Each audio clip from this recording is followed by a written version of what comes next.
Welcome, everyone, to this explainer covering the TESOL 2027 Culture and Intercultural Communication Reviewer Training. I am absolutely thrilled you're here with us. If you're watching this right now, it means you have been carefully selected from a highly competitive pool to review proposals for the upcoming convention in Houston, Texas. Your expertise is validated, and honestly, your role is absolutely vital to the success of the whole event. Over the next 15 to 20 minutes, this explainer is going to equip you with exactly what you need to confidently shape the future of global English language teaching. So let's get right to it. Here is our roadmap for today. We're going to start with the journey roadmap, then define the CIC identity, discuss ethical reviews, look at handling bias, go over crafting feedback, and finally, wrap up with community next steps. Before we really get into the weeds today, I just want to take a second to acknowledge exactly who you are and why you're here. You are part of a carefully selected, multilingual group of global volunteer educators. And the fair, objective, and thoughtful work you're going to do in the review portal, that directly builds a convention program that actually reflects our incredibly diverse global community. Make no mistake, peer review is literally the engine of quality for the entire convention. You are driving this thing. All right, let's jump right into Section 1, the Reviewer's Journey Roadmap. To make this reviewing process as seamless and intuitive as possible, we're going to reframe this from being just an administrative task into a really noble professional journey. And we'll use a simple 4-part framework to do that. Think of these as the 4 C's of a gold standard review.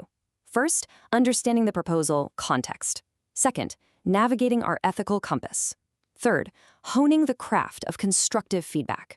And fourth, building our TESOL community. Keep these 4 C's in the back of your mind as we go. Moving right along to Section 2, Context and the CIC Identity. With 13 different strands at TESOL, we really need to know our specific identity. What makes a proposal a good fit for us? Well, we have to anchor our reviews in foundational definitions. According to CARLA, that's the Center for Advanced Research on Language Acquisition, culture consists of shared patterns of behaviors, interactions, cognitive constructs, and affective understanding learned through socialization. It's a lot of academic words, but fundamentally it means culture is complex and learned. Furthermore, as noted by researchers Lidicott and Scarino, developing intercultural competence means recognizing that there is no single normal way of doing things. All behaviors are culturally variable. So when you're reviewing, you're looking for proposals that really address this complex interplay of identity and cultural negotiation. So boiling that down, a truly strong CIC proposal has to check all 4 of these boxes. First up is relevance. Does it connect directly to intercultural ELT? Second is innovation. Does it bring fresh, new perspectives to the table? Third is nuance. This is absolutely crucial. It has to avoid essentializing and instead really embrace complexity. For example, think of a strong session titled something like, I don't have culture, engaging university students in intercultural dialogue. That's nuanced. And finally, clarity. Does it offer clear, actionable outcomes for the audience to take home? That brings us to Section 3, Compass. Let's talk about navigating ethical reviews. Once we know what a great proposal looks like, we have to make sure we're evaluating it fairly. I want you to just pause and ask yourself right now, what exactly guides your ethical compass when evaluating a peer's work? It's a big responsibility. Ultimately, it comes down to absolute fairness, strict timeliness, and total confidentiality. You have to keep all proposal contents completely private before, during, and after your review. Practically speaking, your compass in the review portal includes a set of very important checkboxes. You need to immediately use these checkboxes to flag proposals that are just pitching commercial interests or if they improperly identify the presenter or their institution. Because remember, that breaks our blind peer review process. You also need to flag if they handle sensitive topics inappropriately. Now, if you spot these red flags, mark them, but you should still complete your review based on the rubric unless the coordinators instruct you otherwise. Let's dive into Section 4, Handling Bias and Reassignments. As global educators, maintaining intercultural sensitivity requires us to actively spot bias. You are quite literally the gatekeepers for inclusivity here.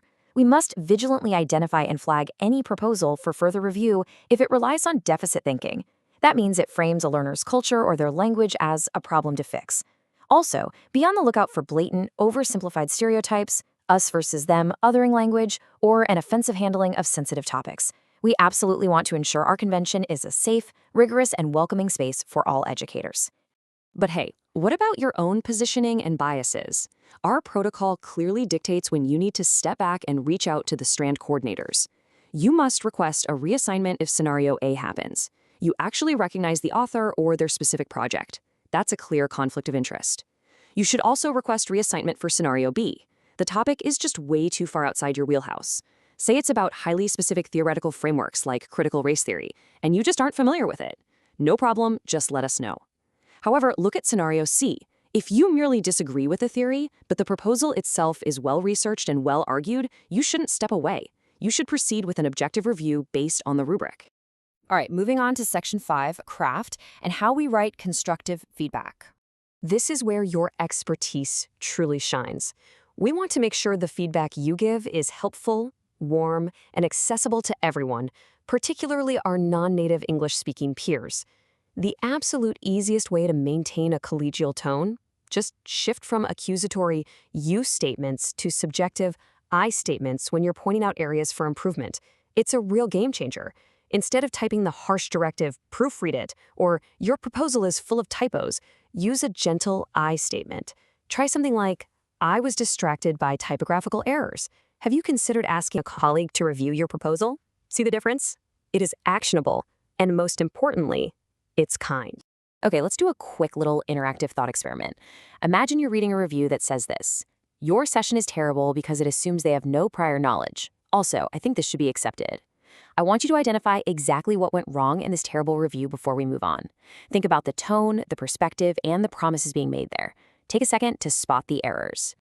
Did you catch all the red flags? That previous example failed on so many levels. First, it completely lacked a collegial tone. Second, it used an accusatory your instead of an I statement. And third, it committed a major operational mistake, making a final verdict promise directly to the applicant. Remember, you cannot make promises like, I would definitely attend this, or this should be accepted, in the applicant comments. Also, please avoid copy-pasting the exact same text for the applicant and the coordinator. We can see both. For the coordinators, you want to give us simple, vague free directives like, highly recommend, or maybe in wrong strand. And always, always base your scores on the established rubric, never just on a gut feeling or personal preference. And finally, Section 6, Community and Next Steps. Let's look at the operational steps that keep our massive TESOL community functioning smoothly. This blueprint right here brilliantly summarizes your entire operational workflow. It's a 5-step process. First, read for alignment and any of those red flags we talked about. Second, evaluate objectively using your rubric. Third, draft those kind, collegial I statements. Fourth, separate your feedback. Remember, constructive notes go to the applicant, while brief, direct verdicts go privately to the coordinators. And fifth, submit on time while maintaining total confidentiality. And speaking of submitting on time, please take a screenshot or jot down these absolutely critical deadlines. Your norming training activity via the Google form is due by June 17th. The review period officially opens up on June 22nd. And most importantly, please ensure that all your assigned reviews are strictly completed in the system by June 30th. We need everything in by that date so the coordinators can actually begin making those final, tough program decisions. Before we wrap up, on behalf of the CIC Strand coordinators, Andrea Lipka, Roxana Sinishin, and Marcia Budo, we just want to say a massive thank you. Thank you for volunteering your precious time, your incredible expertise, and your dedication to standardizing this process and really building up our global community. We literally couldn't do this without you. I want to leave you with this final provocative thought. The proposals you read, the feedback you write, and the ethical standards you uphold today, they directly dictate the professional development that thousands of teachers are going to experience next year. So how will the intercultural nuance you bring to your reviews today shape the global English classrooms of tomorrow? It's a huge impact. If you have any scenarios you're unsure about as you get started, or if you need clarifications on the rubric, please don't hesitate to reach out to the coordinators. Thank you so much for engaging with this explainer today, and happy reviewing.